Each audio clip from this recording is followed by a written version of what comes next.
இப்போ நம்ம ரஜினிகாந்த் விஜய் பக்கம் போயிடலாம். நடிகர் ரஜினிகாந்த் அரசியலும் வேணாம் ஒன்னும் வேணான்னு சினிமாவில் முழு வேகத்துல போயிட்டு இருக்காரு. அவரை வம்புக்கு இழுத்திருக்கிறாங்க தாவேகா நிர்வாகி ஆதவ் அர்ஜுனா. மிரட்டலை கடந்த அரசியலுக்கு வர மன வலிமை விஜய்க்கு தான் இருக்குன்னு பேசியிருக்காரு. மிரட்டலுக்கு ரஜினி பயந்துட்டாருங்கிற மாதிரி பேசியிருக்காரு.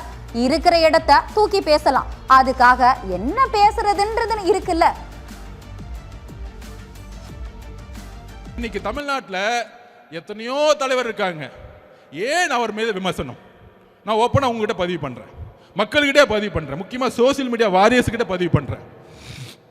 தமிழ்நாட்டில் எம்ஜிஆருக்கு அப்புறம் ஒரு பிரபலமான ஒரு தலைவராக ரஜினிகாந்த் அவர்கள் வரணும்னு நினச்சார்.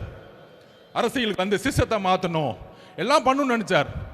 ஆனால் இதே திமுக குடும்பம் பல மிரட்டல்களை கொடுத்து அவரை அரசியல் கட்சி வர விடாமல் பார்த்துக்கிட்டாங்க. இன்னைக்கு என்ன ஆனார்? அவரு கடைசியில் ரெட் ஜெயின்ட் பிக்சர்லேயே நடிக்க போயிட்டார். அவர் மேலே விமர்சனம் கிடையாது, அந்த வலிமை, மன வலிமை நம்ம தலைவர்கிட்ட இருக்கு. நான் பதிவு பண்றேன்.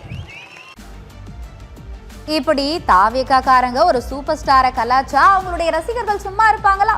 ஒரு பதிலடியும் கொடுத்திருக்காங்க. அதாவது ஆதவ் அர்ஜுனா ரஜினிய விமர்சனம் பண்ணா அவங்க தரப்பு சும்மா விடுவாங்களா? கூட்டம் சேர்க்கிறவையெல்லாம் தலைவனாகிட முடியாதுன்னு காட்டமா பதில கொடுத்திருக்காங்க.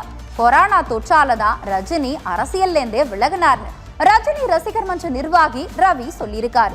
கூட்டம் சேர்க்கிறவங்க எல்லாம் தலைவனாகிட முடியாதுன்னு காட்டமா போட்டு தாக்கி இருக்காரு. ரஜினிகாந்த் மிரட்டலுக்கு எல்லாம் பயப்பட மாட்டார்னு எல்லாருக்குமே தெரியும். கொரோனா வைரஸ் தீவிரமா இருந்தப்போ கூட்டம் சேர்த்தா தொற்று மக்களை பாதிக்கும்னு தான் அரசியல்ல இருந்து விலகினதா விளக்கம்லாம் சொல்லியிருக்காரு. தன்னுடைய பலத்தை நிரூபிக்க தன்னை நம்பி வந்த உயிர்களை பலியிடுற அற்ப அரசியலை அவர் செய்யலன்னு கரூர் சம்பத்தை மறைமுகமா குத்தி காமிச்சிருக்காரு. தேர்தல்ல ரஜினி வாய்ஸ் கொடுக்க வைக்காம விட மாட்டாங்க போல